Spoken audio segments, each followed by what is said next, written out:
Allez, on vous reparle de la taxe foncière qui augmente comme jamais cette année en France. Quasiment 20% des communes de plus de 40 000 habitants ont augmenté leur taux de taxe foncière. Dans plusieurs grandes villes, les hausses atteignent 20, 30, voire, vous le savez, 50% à Paris. Bonjour Jérôme Barré. Bonjour David. Maître Jérôme Barré, avocat associé au sein du cabinet Yards. Le gouvernement nous dit tout le temps, on a baissé les impôts, on a baissé les impôts locaux, la taxe d'habitation. Alors pourquoi est-ce que ça augmente? Cette augmentation, elle s'explique par le fait, par la nécessité pour les communes de stabiliser leurs recettes fiscales, d'avoir un peu de visibilité. Et auparavant, les communes maintenaient le bon fonctionnement de leurs services, comme vous le savez, au moyen de la taxe d'habitation et de la taxe foncière. Devant et depuis la suppression de la taxe d'habitation sur les résidences principales, qui est devenue définitive en 2023, eh bien, les communes doivent reconstituer leurs réserves avec la taxe foncière. Rappelez-nous comment est calculée cette augmentation de la taxe foncière. Alors c'est compliqué parce que la taxe foncière, elle est sur les propriétés bâties, calculée en fonction d'une valeur dite locative cadastrale du bien et sur des chiffres qui ont été déterminés dans les années 70. Hein. C'est une valeur qui représente le niveau de loyer théorique que pourrait produire le bien s'il était loué par les taux d'imposition applicables par commune. Donc l'augmentation qui est constatée en 2023 s'explique par la combinaison de deux facteurs. La revalorisation de la valeur locative cadastrale, qui a été augmentée de 7,1%, puisque je vous le disais, elle est fondée sur des valeurs de 1970 qui sont probablement décorrélées de la réalité. Et cette augmentation, elle a été votée dans la dernière loi de finances afin de tenir compte de l'inflation, en 3,4 l'année passée, et l'augmentation des taux applicables par les collectivités elles-mêmes, donc plus par la loi de finances, qui peuvent chaque année décider de les faire varier. Ben justement, parlons un instant des collectivités. Ça veut dire que la situation, quelque part, elle est inégalitaire d'une commune à l'autre?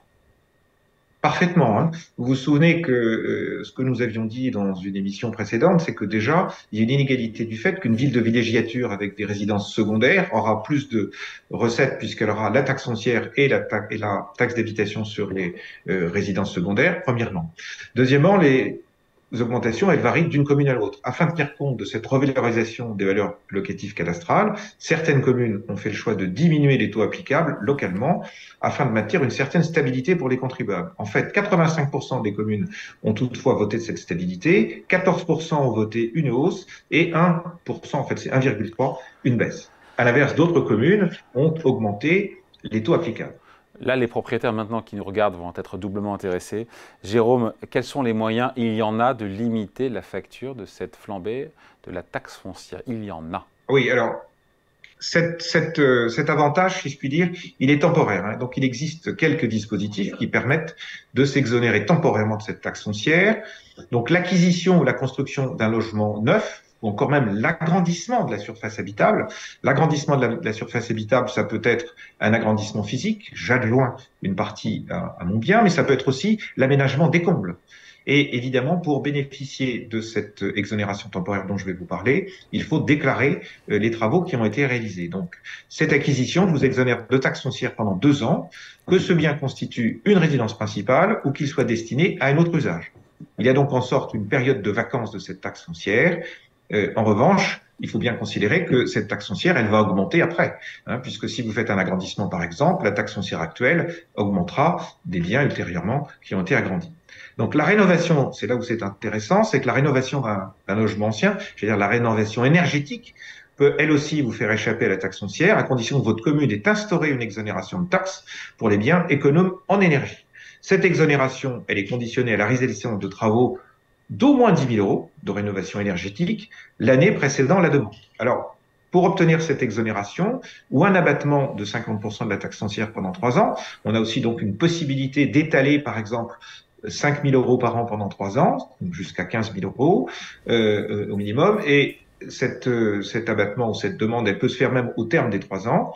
Eh bien, il faut qu'on ait des biens qui aient été construits avant le 1er janvier 89, de sorte qu'on est sur des biens qui méritent effectivement, qui sortent des clous des mécanismes énergétiques actuels. Dans le cas où le bâtiment aurait été construit à compter de cette date, l'abattement ne sera consenti que pour 2 ans et non pas pour 3 ans. Alors, la vraie difficulté dans tout ça, David, c'est que moi, je n'ai pas de fichier aujourd'hui, il n'y a pas de liste des communes et ben, je dois déterminer quelles sont les communes qui sont Et concernées, il y en a puisque combien? la DGFiP n'a pas de communes. Mais il y a plus de 453 communes proposent ce coup de pouce, dont Paris, qui a rejoint Ouais. la liste Ah, en 2023. ouais. Mais aujourd'hui, il faut que j'aille voir ma commune parce que je n'ai pas encore de liste pour savoir si je suis concerné. Quid si je loue mon bien immobilier? Est-ce que ça ouvre Alors, droit à un allègement de taxes foncières? alors, c'est le cas, effectivement, si les propriétaires de biens immobiliers qui veulent louer leurs biens ou qui les ont loués peuvent bénéficier enfin, vont bénéficier de ce dégrèvement si le logement est resté inoccupé pendant plus de 3 mois consécutifs pour une raison indépendante de leur volonté. Alors, on ne sait pas encore tout à fait ce que veut dire les raisons indépendantes de leur volonté, mais par exemple, un sinistre, par exemple, on peut imaginer qu'un locataire qui disparaît purement et simplement ou qui meurt, ce sont des éléments qui sont indépendants de votre volonté, qui vous permettent de bénéficier d'un dégrèvement partiel. Ce dégrèvement, il est limité à la période de vacances, c'est-à-dire la période entre le moment où vous aviez loué et le moment où vous allez relouer. Et le cas échéant, il sera accordé par réclamation auprès de l'administration fiscale et le dépôt des justificatifs. Donc vous avez quand même un dossier à faire qui soit assez formalisé pour pouvoir bénéficier de cette augmentation ou de ce dégrèvement partiel. Voilà, c'est très clair.